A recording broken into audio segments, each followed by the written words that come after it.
नमस्कार, मैं हूं जल्पा क्षत्रिय और आप देख रहे हो राष्ट्र प्रथम। राष्ट्र की भक्ति करते हैं, किसी पक्ष की भक्ति नहीं। चर्चा में है आजकल दो पद यात्राएं, कांग्रेस की भारत जोड़ो यात्रा और प्रशांत किशोर की जन सुराज यात्रा।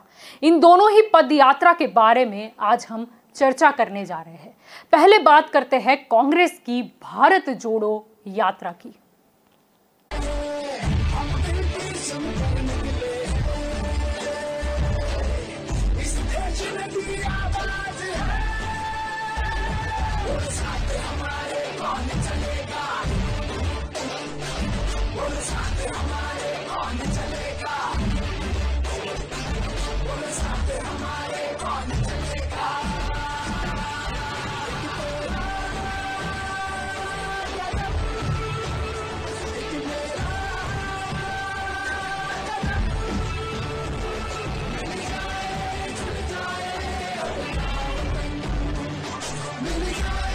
How can a country that is divided be successful? It is impossible. The absolute first task that we have to do, and every single Indian is responsible for this, we have to bring India together once again. We have to bring all our communities, all our religions, all our people, all our states together. And we have to say that enough. This is not many countries. This is not many religions. This is not many castes. This is first one country.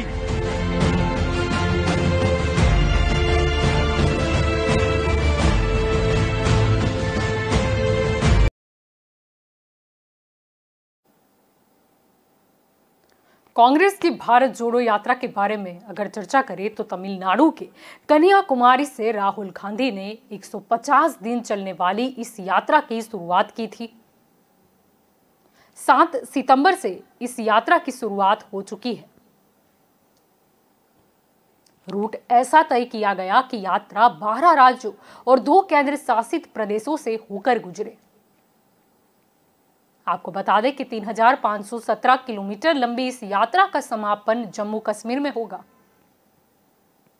Party के नेता राहुल गांधी इसमें सक्रिय तौर पर शामिल है। हर एक व्यक्ति का, हर एक संगठन का ओपिनियन होता है। बीजेपी का ओपिनियन है, आरएसएस का ओपिनियन है, वो ठीक है। हमारे लिए ये यात्रा जनता से जुड़ने की यात्रा है और जो नुकसान बीजेपी आरएसएस की विचारधारा ने देश का किया है, जो देश को बांटा है, नफरत फैलाई है, उसके खिलाफ हमने ये यात्रा निकाली। ये सारी जानकारी तो ये थी कि भारत जोड़ो यात्रा जो है वो कहां होकर गुजरेगी। अब ये भी जानने की कोशिश करते हैं कि ये भारत जोड़ो यात्रा का उद्देश्य क्या है। आपको बता दें कि पार्टी का ये जो भारत जोड़ो यात्रा है उसका उद्देश्य ये रखा गया है कि पार्टी नेताओं और यात्रा की वेबसाइट के मुताबिक इस राष्ट्रव्यापी यात्रा का मुख्य उद्देश्य देश को एकजुट करना है। इस यात्रा की आधिकारिक वेबसाइट कहती है कि इस यात्रा का उद्देश्य देश को एकजुट करना, लोगों को एक साथ लाना और देश को मजबूत करना है। कांग्रेस के मुताबिक भारत जोड़ो यात्रा भारत की एकता का उत्सव और आशा का त्योहार है। यह पद यात्रा भय, कट्टरता, बढ़ती हुई बेरोजगारी और समाज में फैलते हुए असमानताओं के खिलाफ है। आपको यह भी बता दें कि कांग्रेस ने भारत जोड़ो यात्रा से पहले भारत जोड़ो का गीत लॉन्च किया था। इस गीत की प्रमुख पंक्ति एक तेरा कदम एक मेरा कदम, मिल जाए जुड़ जाए अपना वतन है। कांग्रेस पार्टी भारत जोड़ो यात्रा शुरू कर रही है। यात्रा की क्या जरूरत है? यात्रा की यह जरूरत है कि विपक्ष के सामने और कोई रास्ता ही नहीं है, हमें सीधा जनता के बीच में जाना पड़ेगा। मीडिया हमारा नहीं, सांसद में हम बोल नहीं सकते, तो अब कांग्रेस पार्टी और बाकी विपक्ष के पास सिर्फ एक रास्ता है, जनता के बीच में जाकर उनको देश की सच्चाई बताना। हमारा जो संविधान है, जो इस देश की आत्मा है, आज इसकी रक्षा करना, आज इसको बचाने का काम हर हिंदुस्तानी नागरिक को करना पड़ेगा। क्योंकि अगर हमने ये नहीं किया, अगर हम आज नहीं खड़े हुए, तो फिर ये देश नहीं बचेगा। पिछले 8 सालों में नरेंद्र मोदी जी ने हिंदुस्तान को कमजोर करने का काम किया है। कांग्रेस पार्टी देश को जोड़ती है, हम नफरत मिटाते हैं, हटाते हैं, और जब नफरत मिटती है, खत्म होती है, जब डर कम होता है, तब हिंदुस्तान तेजी से आगे बढ़ता है। कांग्रेस पार्टी का कार्यकर्ता ही देश को बचा सकता है। कांग्रेस पार्टी की विचारधारा देश को प्रगति के पथ पे ला सकती है। हमारे लिए सबके सब रास्ते बंद हैं, एक ही रास्ता बचा है, और वो रास्ता हमें सबसे अच्छा लगता है, सीधा जनता के बीच में जाकर जनता को जो देश की सच्चाई है वो बताना, और जो जनता के दिल में है उसको गहराई से सुनना और समझना। अगर इस बारे में चर्चा करें कि यात्रा के लिए कांग्रेस ने कौन से स्लोगन दिए हैं, तो सबसे पहले कि आओ एकजुट होकर भारत जोड़े, लोकतंत्र विरोधी ताकतों की कमर तोड़े। दूसरा है भ्रष्टाचारियों से रिश्ता तोड़ो, आओ भारत जोड़ो।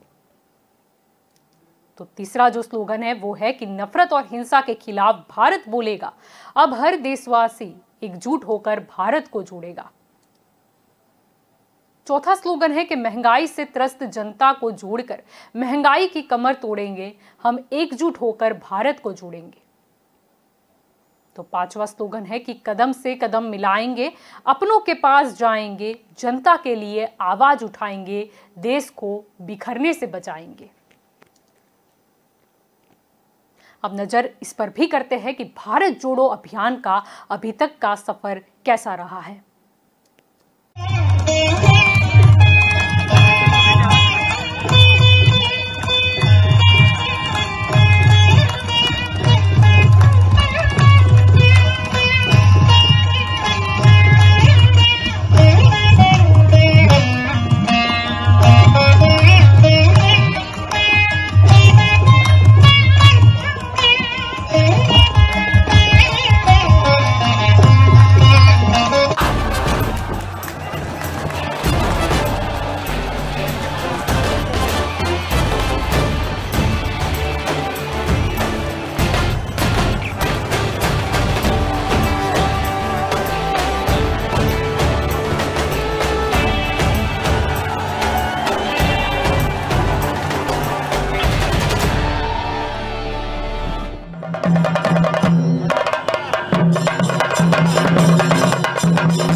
All Keralans are very happy to receive Rahul Gandhi to revive the nation, to make a change in the nation.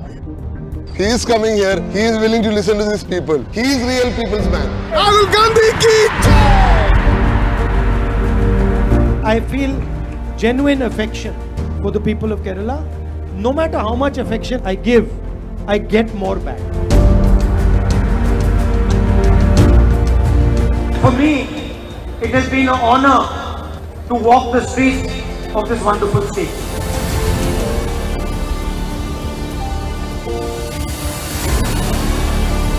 A divided and hate-filled Kerala or a divided and hate-filled India is not in our interest.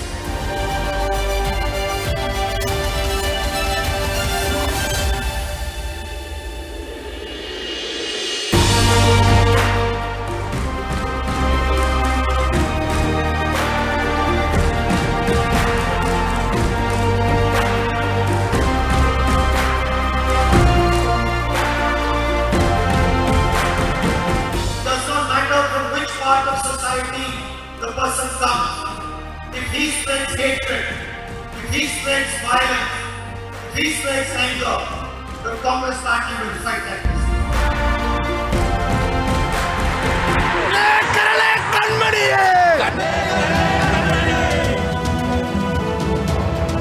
I'd like to end by thanking all of you for walking with us, for giving us your love, your affection and your support. We are permanently indebted, we can never repay this. Thank you.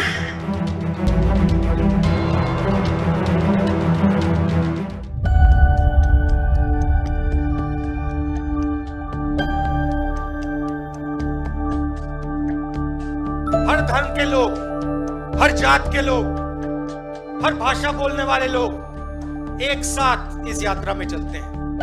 इस यात्रा में आपको नफरत, हिंसा, ये चीजें नहीं दिखाई देंगी। भीड़ में धक्का लगता है, कोई गिरता है, सब लोग उसको उठाते हैं, मदद करते हैं। कोई ये सवाल नहीं पूछता कि तुम्हारा धर्म क्या है, तुम कौन सी भाषा बोलते हो, तुम्हारी जात क्या है, ये सवाल नहीं पूछते, एकदम मदद कर देते हैं। यही हमारा प्यारा हिंदुस्तान है। कन्याकुमारी से कश्मीर तक ये यात्रा चलेगी, रुकेगी नहीं।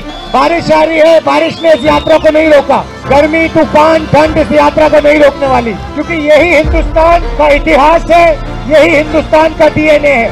और बीजेपी ने भ्रष्टाचार के सब रिकॉर्ड तोड़ दिए हैं।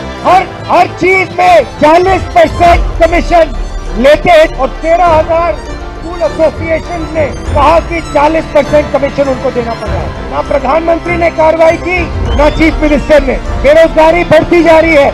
नोटबंदी और जीएसटी ने छोटे व्यापारियों का, स्मॉल और मीडियम बिजनेसेस की रीढ़ की हड्डी तोड़ दी। पूरा का पूरा फायदा चुने हुए 2-3 बड़े उद्योगपतियों को मिल रहा है। एक तरफ बेरोजगारी तो दूसरी तरफ महंगाई। बीच में कर्नाटक और हिंदुस्तान की जनता, गरीब जनता पिस रही है। जितनी भी नफरत, जितनी भी हिंसा ये करेंगे, हम हिंदुस्तान को जोड़ेंगे। आप इतनी दूर से चले, बारिश में आप आज यहाँ खड़े हो, आप सबका दिल से बहुत बहुत धन्यवाद। जय हिंद।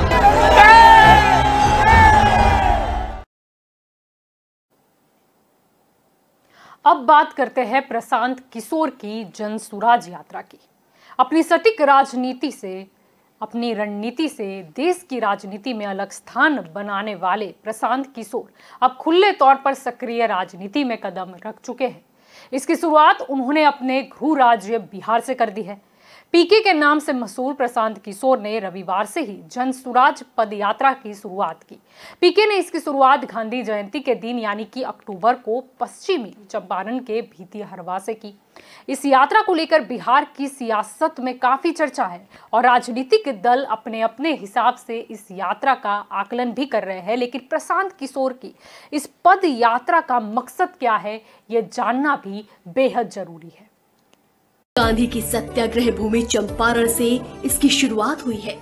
गांधी जयंती यानी कि 2 अक्टूबर को पश्चिम चंपारण की भितिहरवा पंचायत में स्थित गांधी आश्रम से इसकी शुरुआत की गई है।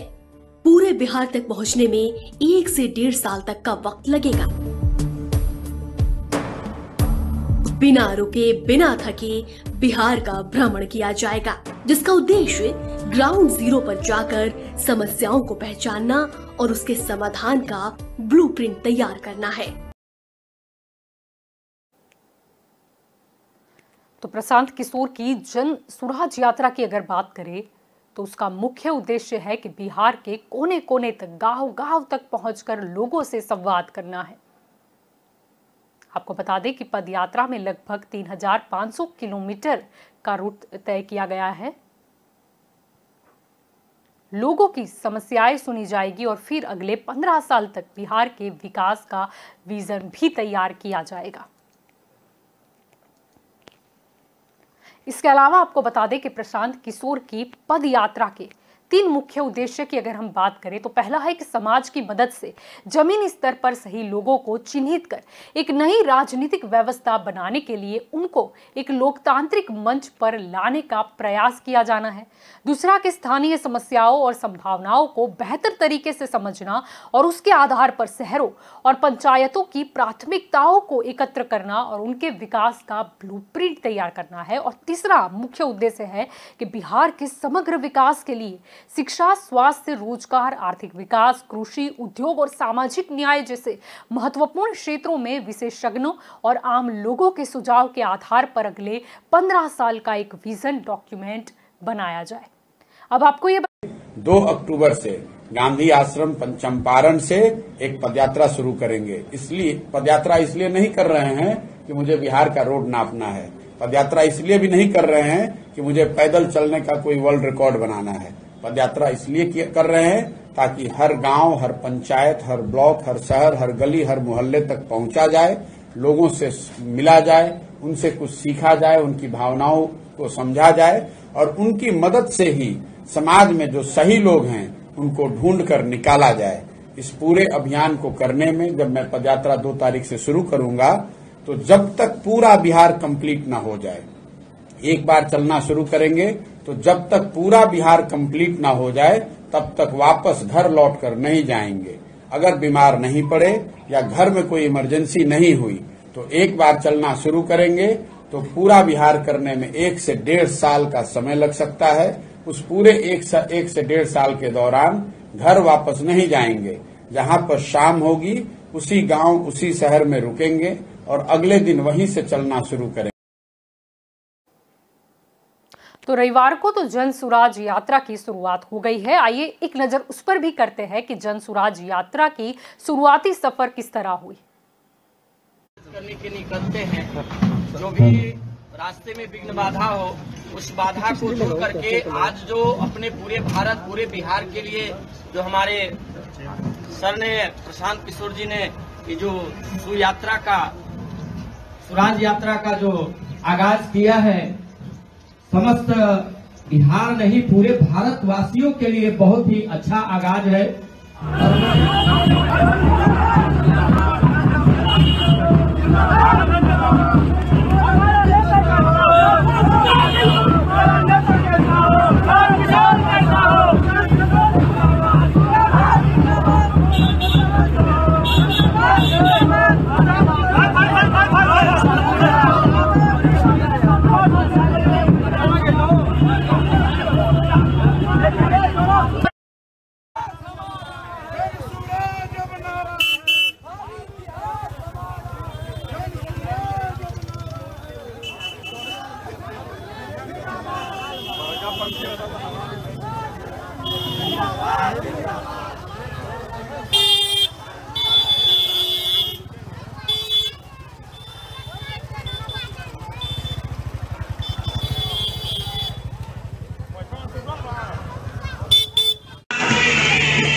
आगे जाना है जी, चंपारण जाना है, लेट हो जाएगा। तो क्या हम लोग दूसरे गांधी से मिल रहे हैं क्या बिहार के? एक छोटे अनुयायी से मिल रहे हैं।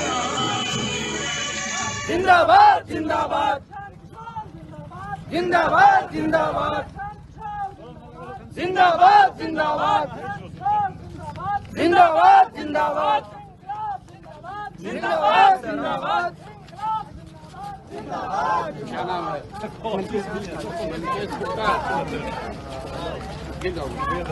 राम सराम क्या करते हो? चोरी करते हो? चलते रहिए, चलते रहिए। अब पीके और राहुल गांधी दोनों की पद यात्राओं के अपने अपने लक्ष्य हैं। राहुल गांधी जहां 2024 लोकसभा चुनाव से पहले कांग्रेस को मजबूत करना चाहते हैं, तो वहीं पीके भी बिहार की जनता को लालू, नीतीश और बीजेपी की राजनीति से अलग नई सोच व नया विकल्प देने की कोशिश में है। हजारों किलोमीटर की हो रही इन पदयात्राओं की वजह से एक बार फिर से अतीत में हुई पदयात्राओं की भी चर्चा होने लगी है। इतिहास गवाह रहा है कि ज्यादातर पदयात्राओं ने नेताओं की किस्मत बदल दी और उन्हें सत्ता की कुर्सी पर काबिज भी करवा दिया था। साल 1983 में हुई चंद्रशेखर की भारत यात्रा, 2003 में हुई कांग्रेस नेता रेड्डी की 1400 किलोमीटर लंबी पदयात्राएं उन पदयात्राओं में शामिल है जिसने उन्हें और पार्टी को जबरदस्त लाभ पहुंचाया था। यहां हम ऐसी ही कई पदयात्राओं का जिक्र कर रहे हैं और बताने जा रहे हैं कि कब कब किस नेता ने पदयात्रा की और उसने कितना बदलाव लाया। सबसे पहले बात करें तो चंद्रशेखर की भारत यात्रा। तकरीबन 4 दशक पहले पूर्व प्रधानमंत्री और जनता पार्टी के नेता चंद्रशेखर ने भी पदयात्रा की शुरुआत की थी।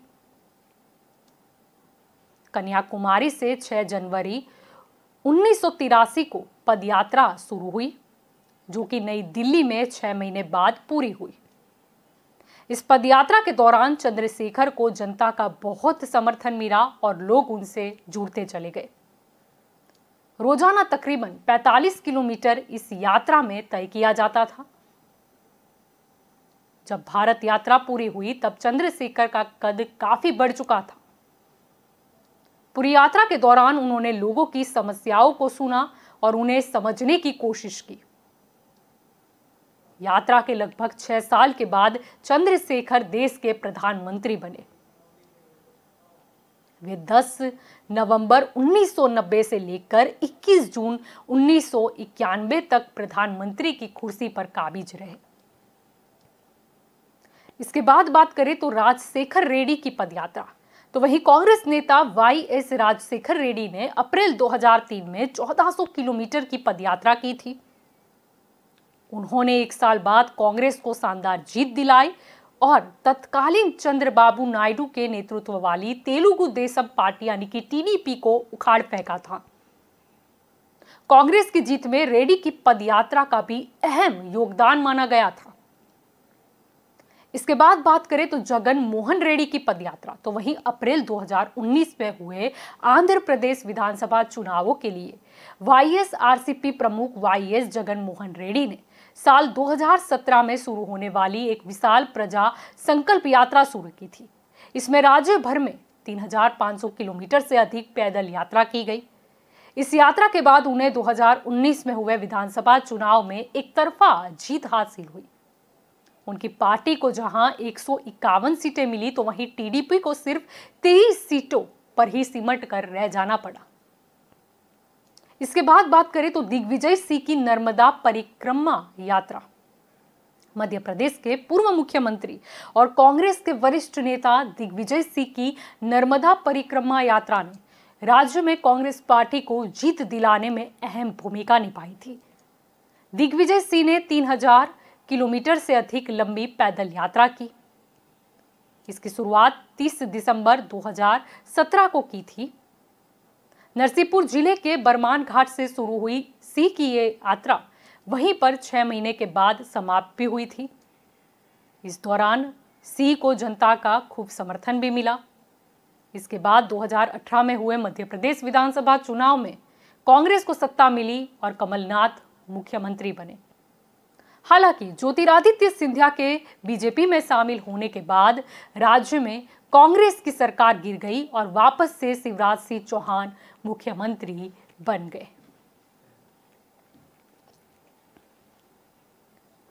अब आपको यह भी बताना जरूरी है कि जब देश में 2 पदयात्राएं हो रही है, अब सत्ता देश में भाजपा की है। भाजपा नेता की अगर हम बात करें प्रेम रंजन पटेल की, तो उनका कहना है कि 2 महीने पहले ही प्रशांत किशोर और कांग्रेस अध्यक्ष सोनिया गांधी के साथ एक बैठक हुई थी। इसके बाद कांग्रेस और प्रशांत किशोर के जरिए मीडिया में यह खबर फैलाई कि प्रशांत किशोर कांग्रेस के लिए काम नहीं करेंगे, लेकिन वास्तविकता यह है कि कांग्रेस और प्रशांत किशोर के बीच गुप्त समझौता हो चुका है और पीके कांग्रेस के एजेंडा पर ही काम कर रहे हैं। बीजेपी के प्रदेश प्रवक्ता ने यह भी कह दिया कि राहुल गांधी की भारत जोड़ो यात्रा के पीछे प्रशांत किशोर का ही दिमाग है। प्रशांत किशोर के कहने पर ही राहुल गांधी के भारत जोड़ो यात्रा से चुनावी प्रदेश हिमाचल प्रदेश और गुजरात को दूर रखा गया है। इसके अलावा बिहार को भी उनकी यात्रा में शामिल नहीं किया गया। प्रेम रंजन पटेल ने यह भी कहा कि यह प्रशांत किशोर को भी पता है कि अगर चुनावी प्रदेश में राहुल गांधी की यात्रा निकली तो यह दांव कांग्रेस पर उल्टा पड़ सकता है। भारत जोड़ो यात्रा से बिहार को दूर रखने के पीछे कारण ये भी था कि यहाँ खुद प्रशांत किशोर ने कमान संभाल रखी है। चलो, ये तो भाजपा का वक्तव्य हुआ, उनका एक निवेदन हुआ कि वो क्या सोचती है। लेकिन आपको ये भी याद दिला दे कि 8 अगस्त 1942 को महात्मा गांधी ने ब्रिटिश शासन को समाप्त करने का एक आह्वान किया था और मुंबई में अखिल भारतीय कांग्रेस कमेटी के सत्र में भारत छोड़ो आंदोलन शुरू किया था, जिस आंदोलन की आज़ादी दिलाने में अहम भूमिका रही। अब सालों बाद कांग्रेस भी भारत जोड़ो अभियान पर है, तो प्रश्न तो ये भी है कि कांग्रेस को इसकी जरूरत कहाँ पर लगी कि अब भारत जोड़ने की घड़ी आ गई है। भारत छोड़ो जो आंदोलन था वो तो बाहरी अंग्रेजों को शासन के सामने, उनके शासन के सामने लड़ने के लिए था, और अब जो भारत जोड़ो है वो किसके खिलाफ लड़ने के लिए है।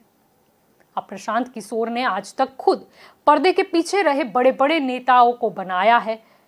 अब आज वह जब बिहार में खुद मैदान में उतरे हैं लोगों के बीच, तो इसको क्या समझा जाए। अब जो भी उद्देश्य लेकर राहुल गांधी या प्रशांत किशोर निकले वह कितना सिद्ध होता है, ये तो हमें वक्त बता ही देगा। अब देखना यही होगा कि जनता ये जो नजर आ रही है आंदोलन में, चाहे वो राहुल गांधी के साथ हो या प्रशांत किशोर के सामने हो, क्या वो सारी जनता, अगर कोई आह्वान होता है तो क्या वो उनका साथ मतों के लिए भी देंगे। ये देखना अहम रहेगा, क्योंकि राजनीति का अंत तो यही है कि जो भी समर्थन है वो मतों में तब्दील हो जाए। तो ये तो हमारी स्पेशल रिपोर्ट थी कि अभी देश में जो 2 पद यात्राएं निकली, एक राहुल गांधी कांग्रेस की भारत जोड़ो यात्रा और एक प्रशांत किशोर की जन सुराज यात्रा। तो अभी के लिए बस इतना ही। ज़्यादा जानकारी के लिए आप जुड़े रहे राष्ट्र प्रथम के साथ। नमस्कार।